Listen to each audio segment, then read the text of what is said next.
Coming up on the Empowered Woman podcast. What do I want to do? What do I want to do with my life? What kind of legacy would I like to leave other people? My target audience not only is looking for comfort, but they're looking for connection. Right. You know, can I relate to this person, this fictional person? Can I relate to them? Are they teaching me something about myself? Welcome to the Empowered Woman podcast, the #1 show on visibility strategies for women entrepreneurs. If you want to get empowered to be seen, stand out on social media, stages, TV, and more to make an impact with your voice and business, you're in the right place. I'm so glad that you're here. My name is Marcia Spurk, and I'm your host, professional singer and visibility strategist. Welcome again, and let's dive into today's episode. Tired of procrastination, perfectionism, and self-sabotage? The Yes Code by Carol Look is your guide to transforming sabotage into success. Learn powerful tools to release your fears and finally live the life of your dreams. Get your copy today and say yes to transformation at carollook.com. Hi, Robert. Thank you so much for joining me today. Hey, hi, Marta. Yay. It's great to see you, be here with you. Yes. I'm excited for us to chat. So why don't you tell us who you are and what you do? I'm super excited to learn more about the journey. Okay. Do you want to know what I'm doing right now and how I got into writing? Yes, please. Okay. I'm a retired Episcopal priest. I did that for 23 years and retired in 2012 and went to work in construction because I was an electrician before I went to seminary. And I've been working in construction for the last 12 years. I'm a safety manager for the #1 EPC that builds solar power plants in the United States. Wow. But I have always been a writer. In fact, my favorite class in high school, my senior year, was creative writing. And I even wrote an article that was published in the editorials in the newspaper in my hometown and as a senior in high school. So writing's always been a part of who I am. As a clergyman, I spent a lot of time writing articles on different types of Bible studies, historical information, things like that. I was published in a couple of academic journals. Nice. And I'm a charter member of the American Association of Christian Counselors, which I had about 3,500 hours of counseling, mostly in relationship building and marriages and things like that. Okay. As I began to take stock in my life, I mean, I'm 75 years old. My time is limited on this earth. It's eternal everywhere else, but it's limited on this earth. Right. And so what do I want to do? What do I want to do with my life? What kind of legacy would I like to leave other people? Because that's really what it's all about. My life is not about me. It's about the other people in my life. Right. You know, my wife, we've been married 57 years. My 2 daughters are 53 and 48, and my granddaughter who's 21. And those are very important people to me. What am I going to leave them? What kind of a memory are they going to have of old grandpa? And I started, actually, believe it or not, looking around on the internet, trying to see if there's something that really struck my fancy that I'd really get into. And fiction writing is what really came up. I joined Fiction Profits Academy and learned how to use AI and different other technology to be able to craft books and all that. And, I will just put a caveat in there. Yes, I use AI, but I only use it because it types 20 times as fast as I can. Okay. If I had to type the book myself, even just 100 pages, it'd probably take me 2 or 3 months. Right. I'm just a poor typer, but AI types it really quickly. Right. So the deal about writing books with AI is you have to be a prompt engineer. Mm-hmm. You have to know exactly what to tell it to get the results that you're looking for. And that's what I find exciting and challenging when it comes to fiction writing, and especially cozy mysteries, because I've always loved mysteries. I've watched, Spin and Marty way back when, and the Mickey Mouse Club. Probably most people don't even know what that is. The But moms out there will know. they'll know. Yeah. But anyway, so I've always been into that, and I really enjoyed uh, coming up with a character that I think is the kind of woman that I would like my daughters to become. Mm. She's confident, Mm. but not arrogant. Mm-hmm. She's smart, but she doesn't hold that over on people or make it a tool to beat people up with. She just uses it for her investigations. She thought she had her whole life planned out and it was all perfect. And she was getting ready to get married to her longtime fiance. Both of them were editors at a large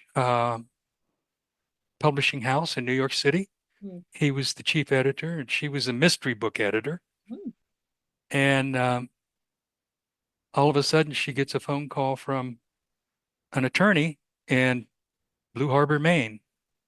Now, Blue Harbor, Maine is close to Elizabeth City. So if you go on the map and you look it up, in my mind's eye, that's where it would be, in that area. Okay. Why did I choose that? I'm not sure, to be honest with you. It sounded good. It sounded right. Mm-hmm. She was in New York anyway. She's going to make a journey to Blue Harbor. That's where her Aunt Louise lived. That's where she spent her summers as a little girl, in her aunt's bookstore, learning about mysteries and reading and all those kinds of things. And so she gets this call from the attorney, and her aunt has passed away under somewhat suspicious circumstances. Mm-hmm. So the attorney wants to settle the estate. She's the sole heir, and she has to leave New York, leave her fiance while they were still in the process of planning their marriage, Mm. and go to settle the estate. And on the way, she gets caught in a snowstorm, and she has to stop and get her car fixed because her check engine light came on, and it was an oxygen sensor that the garage where she stopped didn't have one. So they had to order it. So it'd be a day or two. And the owner of the garage took her to Maplewood Inn, where she could spend the night with her psychic cat, Mimi. Okay. And so is this the story from the very first one that you... That's the lead magnet. That's kind of how we got into that. Okay. Isabel grows in each book. Okay. And we focus on different personality traits that she's growing in, and we weave it into the plot of the story so that the reader can identify with that. Because I think my target audience not only is looking for comfort, but they're looking for connection. Right. Can I relate to this person, this fictional person? Can I relate to them? Are they teaching me something about myself? Are they teaching me something about life? All of those kinds of things. And that's why I write. Right. I love your the story first. Your life story is super interesting with the different, career paths that you have taken, and then also the reflection of our years on this earth are limited. What do I want to leave behind? And pursuing this passion and taking some time to even figure out what it was that you wanted to do, because you had that, inkling there, and then finding that writing was there. And thank you for talking about AI, because I know it's a tool that scares a lot of people, that a lot of people are using. And like any tool, it can be misused, but there are so many benefits to it. Now, besides some of the inspiration that you have gotten, the help from AI, but also thinking about what is a character that I want to create as an inspiration for your family, where else are you getting inspiration from? How is the writing process for you? Because you have 3 books, 2 books published and a third one on the way. Tell us more. Mhm. Well, actually, I have another one. Book 4 is also at the Okay. format. Wow. And book 5 is, I already have the outline and the story beats for book 5. Okay. So there'll be 5 books in this series, and there may be more. I haven't gotten that far yet. Okay. But how do I come up? I've had a lot of experience Mm. in my life, and I have always been in the people business. Mm-hmm. I started out as a pharmaceutical salesman when I graduated from college, Wow. and did that for about 5 years. And then I went into insurance and did that for another 5 years. And then I went to seminary Mm. and graduated in 1988. And I spent the next 23 years in parochial ministry. I can't even tell you how many people I met. Mm-hmm. 4,000, 5,000, 8,000. I don't know. A lot of people. And I've spoken in front of groups as small as 3 and as big as 1,800. Wow. So there was all kinds of interactions. I mean, I could tell you a lot of things that I did, but that's just bragging, and I don't want to do that. Okay. No, that's great. Feel free. But so my characters come from, I think, my life experience. Yeah, that makes sense. The people that I've met, the different personalities. I remember a quote that was in a movie. Mm. I can't remember the name of the movie now. You would know it because it's a classic and it's very familiar. Okay. But anyway, the guy's a preacher and he's practicing his sermon out in the field. And he comes across a statement that is attributed to Abraham Lincoln, but I'm not sure it really is from Abraham Lincoln, but it's quite interesting. And what he says is, if you look for the good in people, you shall surely find it. Mm. If you look for the evil in people, you shall surely find it. Mm. And that's kind of always been a little mantra for me, Yeah. along with golden rule, of course. Mm-hmm. Love God first, treat your neighbor like you want to be treated. Mm-hmm. That's kind of how I've always lived my life. And I've always given everybody a benefit of a doubt. I have been messed over a whole bunch of times. I've been messed with a whole bunch of times because of my trusting nature. But I honestly believe 100% that we are all created in God's image and likeness, and that everyone deserves a certain level of dignity. Yeah, absolutely. And that's what I try to do in my books. That's what I try to do with my life. I hope my characters come across with that same type of life philosophy in my books. I think it's helpful. I think people need to hear that. If you watch the news every day, what do you get? Yeah, the evil. Negative. Right. Negative. And I was listening to a performance coach the other day, and because I have a degree in performance psychology too, or certificate in performance psychology, and I was listening to him, and he said, negative statements are 10 times more memorable than positive statements. Yeah. Negative statements that are verbalized are 20 times more memorable than positive statements. And that's pretty much what we get from mass media. Yeah. Lots and lots and lots of negativity. And I want people to be able to come to Isabel Fleming Cozy Mysteries and get a break from that.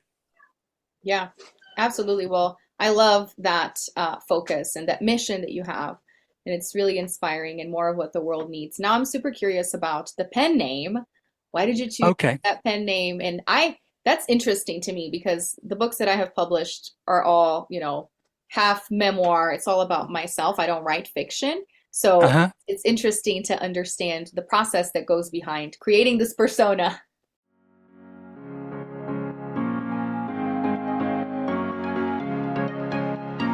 Hey, let me ask you a question. Would you like to be my next guest on the Empowered Woman podcast? Do you have a story you'd like to share? Want more visibility for your business on a show ranked in the top 0.5% in the world? Well, then head on over to martasburke.com/podcast guest for more information. Well, it's quite interesting. Nora Bardin is my pen name. Okay. And the reason I chose a female name is because I was told early on that most authors of cozy mysteries are female and that most of the protagonists are female. Mm-hmm. And considering that I have lived over 50 years in a house full of women, I understand a little bit about human nature when it comes to the feminine side. Yeah. And so that's why. But Nora is the name of a cat that I rescued on my job site when I was working at George's Lake, which is near Palatka, Florida. Okay. And in my safety connex, which has no air conditioning and no ventilation, there was this teeny baby kitty. Eyes weren't even open yet. Oh. And I rescued it. I fed her for a week with a bottle, and then I took her home to my granddaughter, who's a veterinary technician, and she's doing quite well now. Aw. And I named her Nora. Okay. So that's a name that sticks with me. Mm-hmm. Bardin is the name of the road where the job site was. Oh, wow. Okay. So Nora Bardin. Nora was found on Bardin Road. There you go. Oh, So that's such a fun story. I yeah, love that. And so has this cat been inspiration for the psychic cat in the books too? yes, Okay. indeed. That's And trust me, she is psychic. I bet animals are something else. Can you tell us then the names of the books so far? Because you shared a little bit about the first one, and then Right. you have some other ones coming up. I know you have a free one for people that want to download and start reading. So give us all the details. Okay. Well, my lead magnet is the free book, Mhm. and it's called Murder at Maplewood Inn, and that's the prequel to Isabel Fleming getting to Blue Harbor to take care of her aunt's Okay. estate.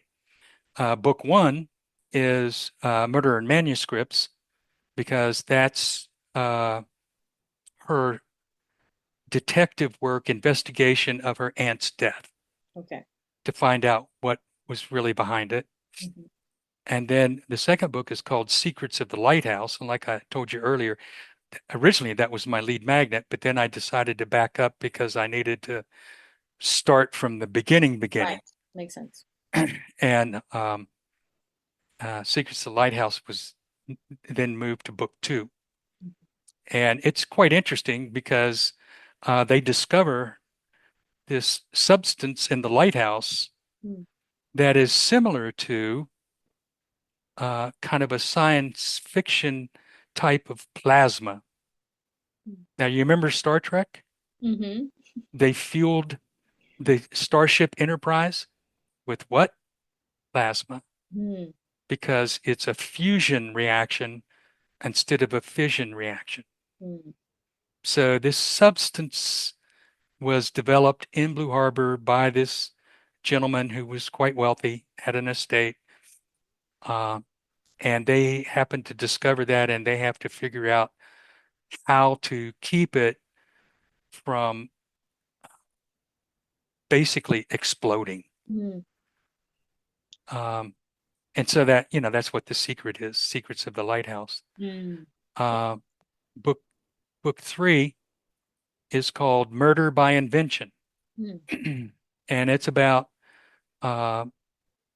Isabel Fleming's book club at the Turning the Tides bookstore that she has.